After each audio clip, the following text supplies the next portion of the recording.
El propósito del siguiente video es analizar la crisis financiera de 2008 y ver su relación con el crack de 1929. Para esto, hemos anexado un video que explica las causas de la crisis según David Harvey.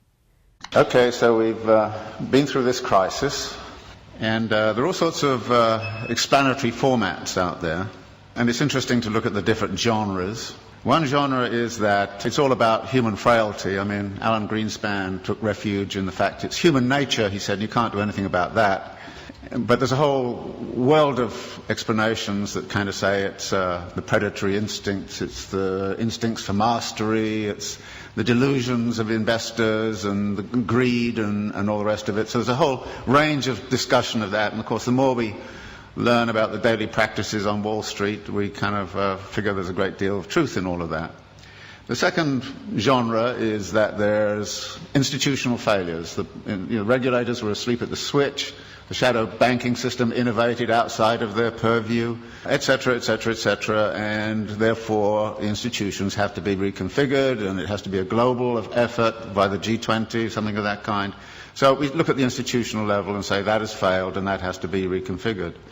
The third genre is to say everybody was obsessed with a false theory. They read too much Hayek and believed in the efficiency of markets, and it's time we actually got back to something like Keynes, or we took seriously Hyman Minsky's theory about the inherent instability of financial activities.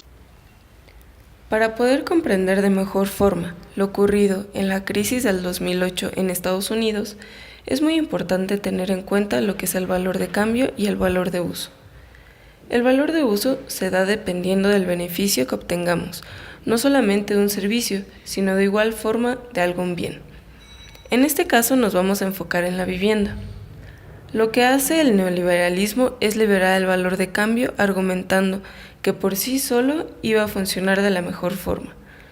Lo que hace el Banco Central es bajar las tasas de interés y para poder lograr esto se debe de reducir el costo del financiamiento a largo plazo. Debido a que la vivienda es un financiamiento a largo plazo, esta se libera después del 2001 y esto lo que hace es que facilita la adquisición de una vivienda a los diferentes tipos de personas. También lo que se hace es que los bancos se empiezan a dar más préstamos para poder adquirir una vivienda. Los bancos reciben inversiones de otros, los cuales de igual forma reciben inversiones de empresarios. Esto para poder seguir dando préstamos. Cada una de las inversiones que se hacen para poder seguir otorgando estos préstamos están clasificados en tres. A los primeros se les denomina inversiones seguras. Estos préstamos se les dará a personas con un mejor nivel económico, de las cuales se sabe se podrán solventar el préstamo que acaban de adquirir. La segunda se le denomina inversiones afectables. Tienen un riesgo un poco más alto de que no puedan dar los pagos a tiempo. Y por último, tenemos las inversiones de alto riesgo. Estos préstamos se les da a las personas de bajos recursos, por lo cual es muy probable que no sean capaces de solventar la deuda que acaban de adquirir. En el momento en el que los préstamos se les da a la mayoría de las personas que se encuentran en la primera categoría, se empieza a ampliar las oportunidades, se les deja de pedir tantos requisitos para obtener un préstamo, se deja de pedir escrituras como garantía, se dejan de pedir comprobantes de ingresos o se deja de revisar el historial crediticio de las personas. Además de que se quitan muchas trabas burocráticas para poder obtener un préstamo y así poder obtener una vivienda. Cabe mencionar que la baja de los intereses fue demasiado en su momento.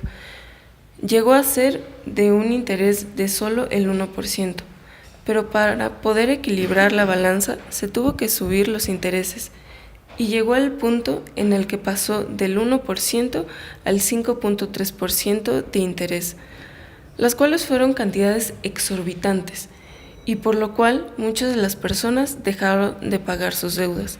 Las hipotecas adquiridas, principalmente las personas que estaban clasificadas con los préstamos de alto riesgo, pero no solamente estas personas, sino que muchas de las que estaban clasificadas como las que tenían un mejor nivel adquisitivo, y que podrían pagar sin problema alguno, dejaron de pagarlas. Esto también se debe a que los precios de las viviendas empezaron a bajar.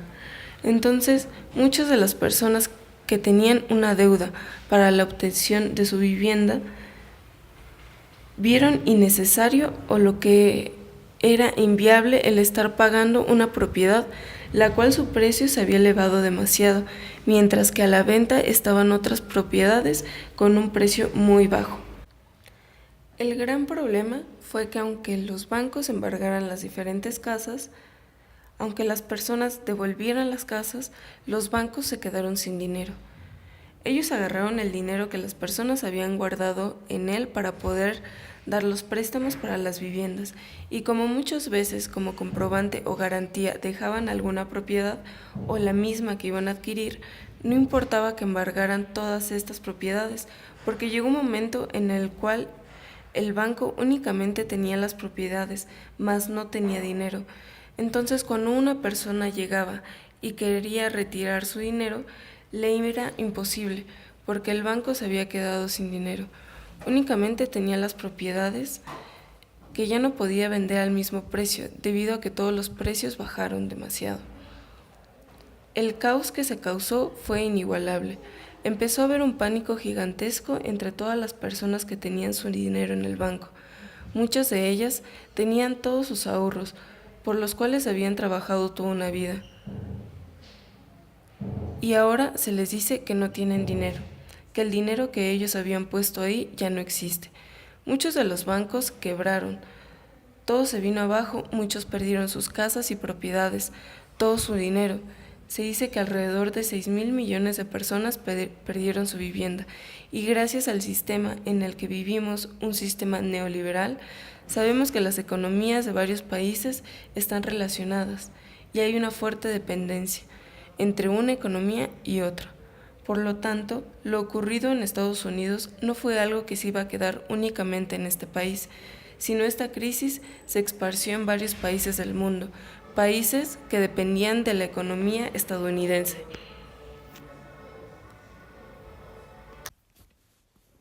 Toda crisis en un mundo globalizado e interconectado tendrá repercusiones internacionales, tal como lo fue el crack de 1929 que inició en Estados Unidos y se expandió al mundo. De igual manera, la crisis financiera de 2008 que se propagó en el mundo, pero afectó principalmente a las grandes potencias debido a la vinculación económica entre bancos y mercados globales. En Europa, la afectación fue muy notable y específicamente en España duró más tiempo porque las afectaciones no fueron únicamente en el sector económico, sino también en el político y social. España, décadas previas a la crisis de 2008, tuvo una economía estable, pues su incorporación a la Unión Económica Monetaria le permitió por años que su condición económica estuviera en buenas condiciones. Pero para 2007 y 2008 se generó exceso del gasto, provocado en gran medida porque las tasas de interés eran muy bajas y los individuos podrían adquirir propiedades con mayor facilidad, aunque una gran parte de la población solamente lo hacía por fines especulativos, y muchos de los compradores realmente no tenían un poder adquisitivo real, lo cual provocó una crisis hipotecaria, pues las propiedades se devaluaron y perdieron su valor. Esto provocaría 2 años después una crisis bancaria, con lo que aumentaría el desempleo y a su vez habría movimientos sociales muy importantes. Uno de los movimientos más reconocidos en el mundo causado por esta crisis es el 15M, que se creó porque grupos de funcionarios, pequeños empresarios, jóvenes y estudiantes no estaban de acuerdo con las reformas que aplicó el gobierno a la economía española. Crisis griega. Los problemas para Grecia comienzan cuando durante la crisis del 2008 en Estados Unidos ocurre el derrumbe de Lehman Brothers en septiembre de este mismo año. Tras esta crisis, en Grecia comienza una 2 años después. Grecia, desde tiempo atrás, era considerado un país que pedía dinero prestado. Su situación financiera se ve desestabilizada en el año 2004 por la llegada de los Juegos Olímpicos de Atenas, dejando estos una gran deuda. Aparte de esto, el ministro griego reconoce que existían grandes problemas de corrupción. Ante todas estas situaciones, Grecia se ve obligada de realizar ajustes como subir los impuestos, recortes al salario y y la disminución de las pensiones. Durante la crisis griega se hicieron varios rescates por parte de la Troika y del Fondo Monetario Internacional. Todo esto con el objetivo de ayudar a Grecia con su economía. Durante la crisis se realizaron varias huelgas convocadas por sindicatos en el sector público, que dejaron saldos de muertos y dificultaban los transportes y los servicios sanitarios. Las huelgas generalmente se realizaban en contra del plan de austeridad del gobierno, como por ejemplo, en mayo del 2010 se realiza la cuarta jornada de huelga general, que deja un saldo de 3 muertos. También es la segunda jornada de huelga para los funcionarios públicos de Grecia. Las dependencias públicas como Hacienda y los servidores sanitarios duraron durante casi 48 horas en servicios mínimos. Literalmente, los trabajadores de todas las dependencias públicas y privadas lograron paralizar al país, especialmente con las ya mencionadas huelgas generales. Todos los sectores fueron altamente golpeados. Una crisis que, como en todas, el proletariado paga las malas jugadas del sistema neoliberal con reformas de austeridad que implican la alza de años para la jubilación, al alza de los servicios públicos, altas inflaciones, despidos masivos, entre otras. La crisis griega fue uno de los detonantes de que hubiera más crisis en toda la Unión Europea. América Latina no pudo escapar a la crisis del año 2008. Sin embargo, cada país padeció esta situación de forma distinta. Como ejemplo, vamos a tomar a Argentina. Es importante mencionar, antes de continuar, algunos de los antecedentes que hicieron particular la forma en que este país sobrellevó la crisis mundial. Entre los años 2001 y 2002, Argentina se encontraba atravesando una gran crisis, de la que se fue reponiendo de forma gradual hasta que a la llegada de Néstor Kirchner a la presidencia en el año 2003 encontró fin. Durante su mandato, Néstor bajó los niveles de desempleo e indigencia. Además, durante su periodo se vio un crecimiento económico con un aumento del Producto Interno Bruto anual del 8 al 9%. Estos resultados fueron en parte por la gran cantidad de políticas públicas que se implementaron durante su cargo. Al término de su periodo en el año 2007, tuvo como sucesor a su esposa Cristina Fernández de Kirchner. Esto significaría que habría continuidad con la gestión anterior. Sin embargo, un año después, la estabilidad que se esperaba con su mandato se vio intervenida por un conflicto con el sector agropecuario, debido a la implementación de tarifas a exportaciones. Además, por el inicio de la crisis internacional que ya mostraba sus efectos. El estado en el que se encontraba el país, social, política y económicamente, era delicado, pues por un lado, la crisis había afectado los precios internacionales de productos clave para la economía argentina. Aunado a eso, la oposición del gobierno estaba aprovechando el conflicto con el sector agropecuario para hacer campaña y restar apoyo en las elecciones que se realizarían en 2009. A pesar de esta situación, el país contaba con suficientes reservas y estabilidad en el superávit, permitiendo que el país pudiera mantenerse y no colapsar. Para continuar relativamente estable, se implementaron medidas para transferir recursos a empresas y así evitar pérdida de empleos, así como el incremento a impuestos no tradicionales e incentivos para la inversión.